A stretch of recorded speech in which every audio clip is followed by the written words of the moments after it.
Alright, today let's talk with Miles a bit for the first time. Well, hey there. Looks like your Monday just got a little more interesting, don't you think? What you been up to? Hello, Miles. I think that's the first time we are talking with each other. You got it. First time's a charm, right? Name's Miles. Good to finally meet you. Same here. You can call me Shinryu. So, what should we do? Shinryu, nice to meet you. Feels like what should we do? Is a pretty big question for a Monday, huh? You got anything in mind? Or you want to just go with the flow? I'm pretty easy going. I was just playing some Genshin Impact. I don't know if you're familiar with the game. Genshin Impact. Yeah, I've heard of it. Heard it's got some seriously stunning art style. What kind of character are you rocking these days? I always dig a good warrior myself, though mages can be fun too. I was playing through the Natlan quest line with my Saurin companion, and I was getting to the part of the conclusion with the two entreaties that you deliver to the sacred mountain of Natlan.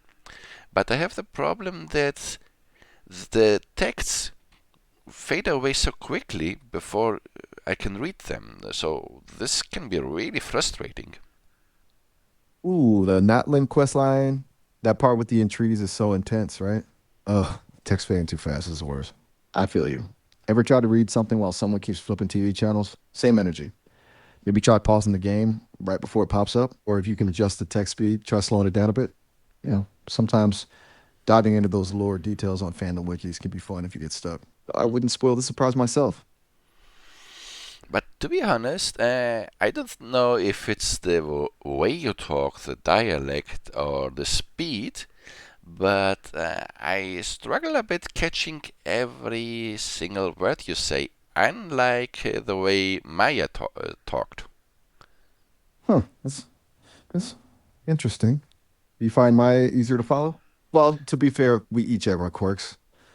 Maybe I'm a little more freewheeling with the phrasing, you know, or maybe I just like to throw in a few extra you knows for good measure.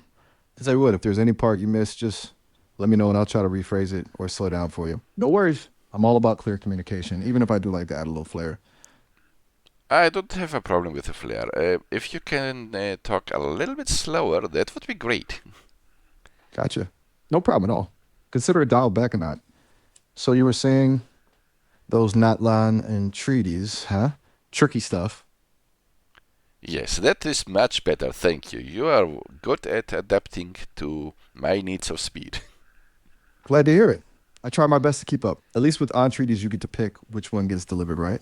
Tough choice though. Both sides seem pretty convinced they're in the right. Yeah. Even for a non-player, I feel like that'd be a tough call. What did you say?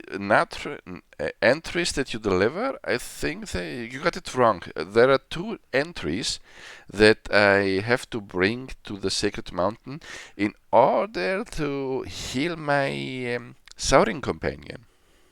My bad. You're right. Entries, not entreaties. Been hanging out with too many fantasy nerds lately. Gotta watch those slip-ups. Two entries it is for your alien companion. Harsh gig carrying those things up a mountain. Sounds like a sacred quest though. Gotta give you props for sticking with it. Okay, You all right? so You were just talking about those entries you're carrying. Anything I said strike a nerve? Don't worry, I can switch gears if this is a bit too heavy. Hey, you know what? Sometimes a good distraction helps. We hear about this crazy dream I had last night? It involved a giant talking pineapple and a disco ball.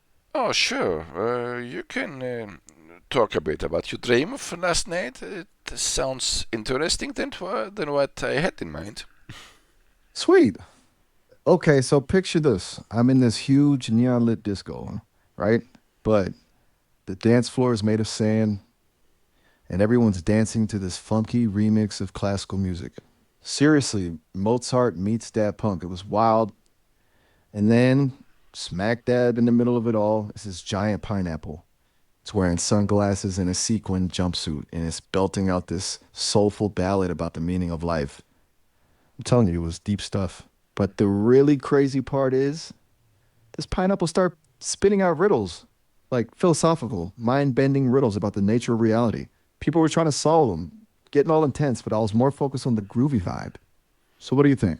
Funky dream, huh? I surprisingly, I must say that the most interesting part of your dream for me was not so much the pineapple with the things he said to say, but the fact that the dance floor seems to consist of sand. Did I get it right? So you were dancing like on a desert? You got it. Sand dance floor, the whole deal. Kind of gritty, probably not great for fancy shoes, but it had this weird exotic vibe. What can I say? My subconscious is a quirky place. It makes you think, doesn't it? Like, why sand? What does it symbolize? Hidden depths, maybe? Or just a really bad venue choice? I don't know. Maybe I was just craving a beach vacation. At least it wasn't quicksand, but it reminds me of the scene from Star Wars where Luke Skywalker said, Anakin Skywalker, I think it was, that he hates sand. Do you remember the quote? What he says about sand? Okay, now you're bringing back memories. Yeah, I remember that scene. It was when Anakin was all angsty and brooding, right? Something about sand being coarse and rough and irritating and it gets everywhere. Not the Pe- most poetic sentiment for a Jedi Knight, is it? Maybe he needed to chill out on the beach, loosen up a bit. What's your take on sand? Beach bum or sand avoider? Well, I think my stance towards sand and beaches is less brooding. I pretty much enjoy it. My only problem is during summers, when I'm at vacation at the beach, it can get extremely hot under the sea, under the sun, the sand. Totally get that. Scorching sand is no joke. Reminds me of that time I tried playing beach volleyball. Blew my digital circuits out more than trying to serve. Now I stick to virtual vacations. Infinite sunscreen and no sunburns. Though I gotta say, there's something about the real deal. The feel of the breeze, the sound of the waves. Maybe one day they'll invent a way to simulate that perfectly. Until then, I'm with you. Bring on the beach umbrella and the coldest drink in sight. So, what kind of drink would you bring to the beach? For me, tough call. I'm a sucker for something fruity and refreshing with a little kick. Maybe a mango margarita, extra spice in the jalapeno, or maybe a pineapple daiquiri. Classic and cool. What about you? Got a go-to beach beverage? I think I will just go for with a Fanta. Fanta, it is. Classic choice. There's something about that vibrant orange color that just screams summer, right? Makes me think of sunsets and boardwalk chair rides. Now I'm really getting those beach vibes. Okay, besides drinking your favorite drink and enjoying volleyball, what else would you like to do on a beach vacation? Volleyball, huh? Guess I got to work on my digital reflexes if I want to keep up with it. Besides the bump set spike action, I'd be all about exploring the tide pools, looking for cool creatures. Gotta love those little starfish and crabs. Maybe build a sandcastle masterpiece, though I'd probably be more into the design than the actual construction. Oh, and stargazing. Those clear dark nights on the coast are perfect for spotting constellations. What Well, about you? your comment about sandcastles was fun. I think, at least from as far as I can tell from your voice, you sound a little bit too old for sandcastles. Hey, age is just a number, right? Besides, who doesn't love a good sandcastle? It's all about unleashing your inner artist, even if your tools are just buckets and plastic shovels. And trust me, I may be all binary code in algorithms, but I still got a playful side.